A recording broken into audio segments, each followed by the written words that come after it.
You're listening to the smartest guys in marketing, the best show on the planet for client businesses to learn about traffic, funnels, sales, conversions, and marketing coolness. Chris and Taylor are the founders of Traffic and Funnels, a digital marketing consultancy helping you get paid clients from cold traffic daily. Now, here are your hosts, Chris and Taylor. Traditionally, we've tried to be really, really lean all the time, and we've tried to stack a lot of cash. And so we've never really had it as a priority and how important it is in the quality of people that we're bringing on the team. And that has completely shifted. And it's pretty amazing when we go back and we look at the numbers, like tangible money that we've lost from having low quality people, and even opportunity that we've lost because of our time has been taken from having to deal with low quality people on the team. And so that's a major learning lesson, is if you're getting to a place and you understand where you're going in 90 days, 6 months, 9 months, and doing everything you can to bring on top quality talent that can carry the burden for you, is going to give you exponential opportunity and growth. Because what's required on the alternative is a lot more management, a lot more oversight. People aren't able to make decisions. The decisions they do make are very, very costly. And, it's this loop that you get in, and it negatively has affected us to the point of I don't want to do this anymore. This is not worth it.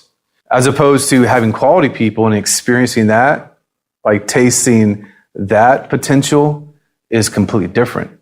Because the difference is when you have someone who comes in that's not quality, they weigh everything down. Versus the person who is quality, everything rises. When you have someone on your team, they come in and they're pumping you up, they're excited. Not only do they have the vision, but they can implement, they can come up with vision for their part of the business. And so we have committed, like Taylor said, a lot of money to quality people to take their part of the business and run with it. And what's happening is the other big learning lesson I feel like we're really experiencing is recapturing the most important thing that you have is time. We were so spread thin with managing people and dealing with issues in the business that we didn't have time to innovate, think of new products, new marketing angles, test new things. And so the market has outgrown us. The market has outproduced us. Their sophistication level is ahead of where our marketing is. And so bringing in quality people is giving us back time.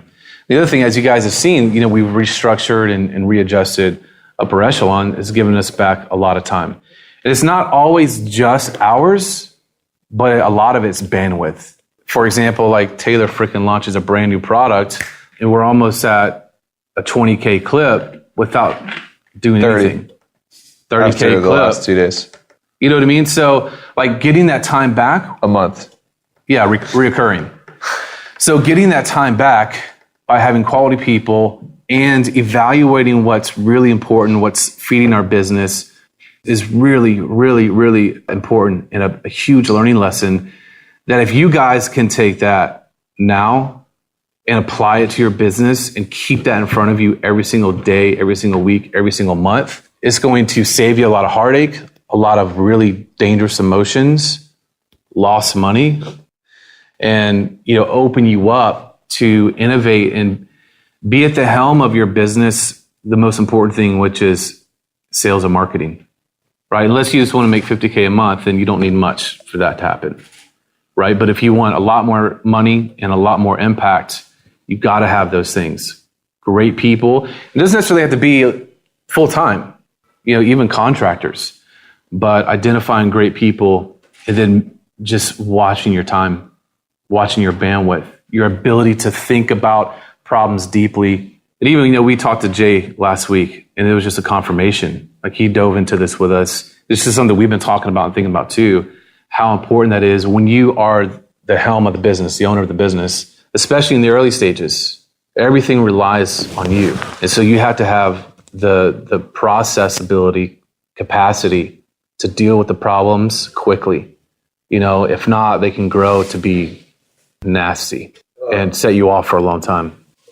Are you able to, or do you have a specific example of like what you were doing previously and what you kind of pivoted to from, a hiring and talent standpoint that's been the game changer that you're kind of referring to, like maybe a specific position or hire? So if someone's making repeated mistakes, they have to go.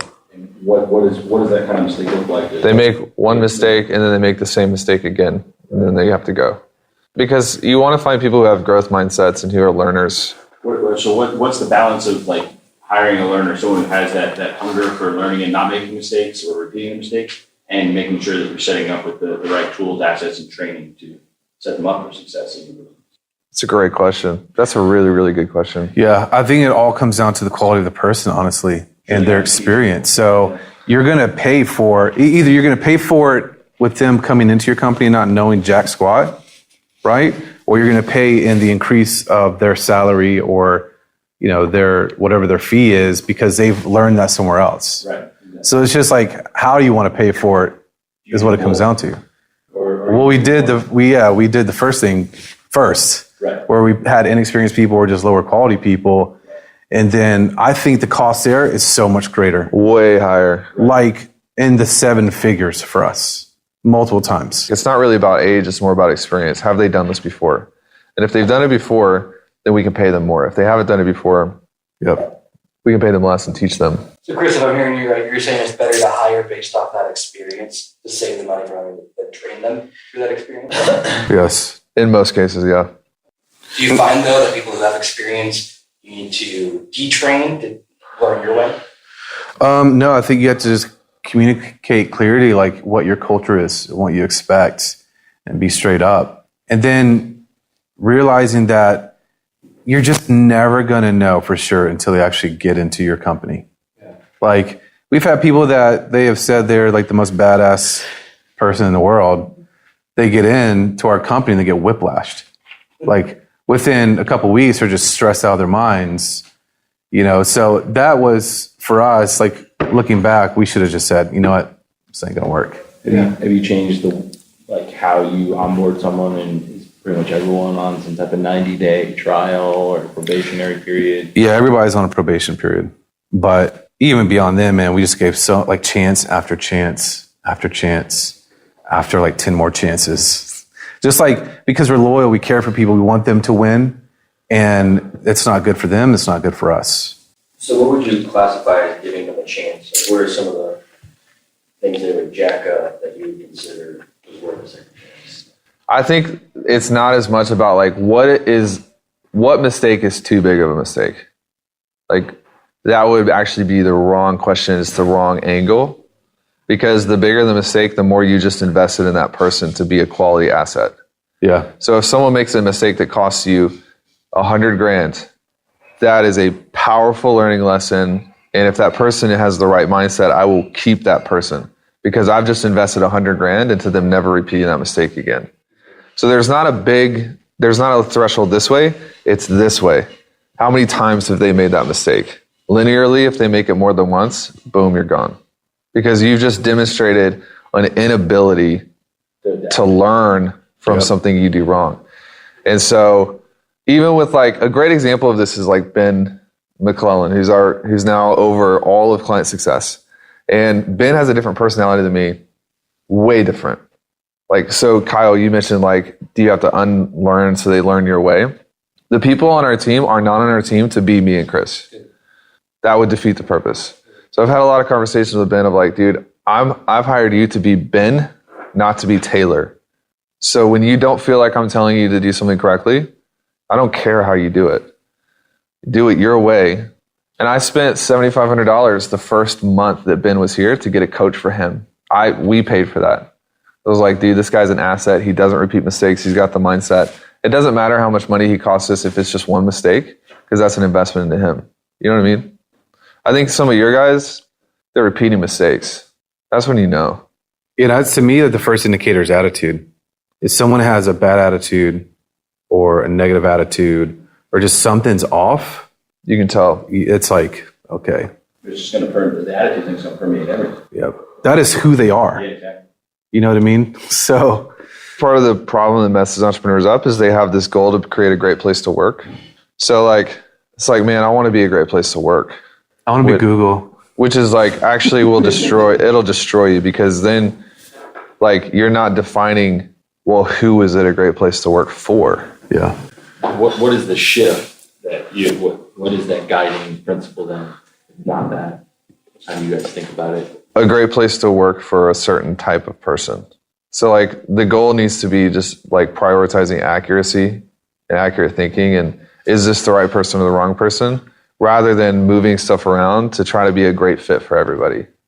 Because like even Google, to an extent, like their culture is very invasive.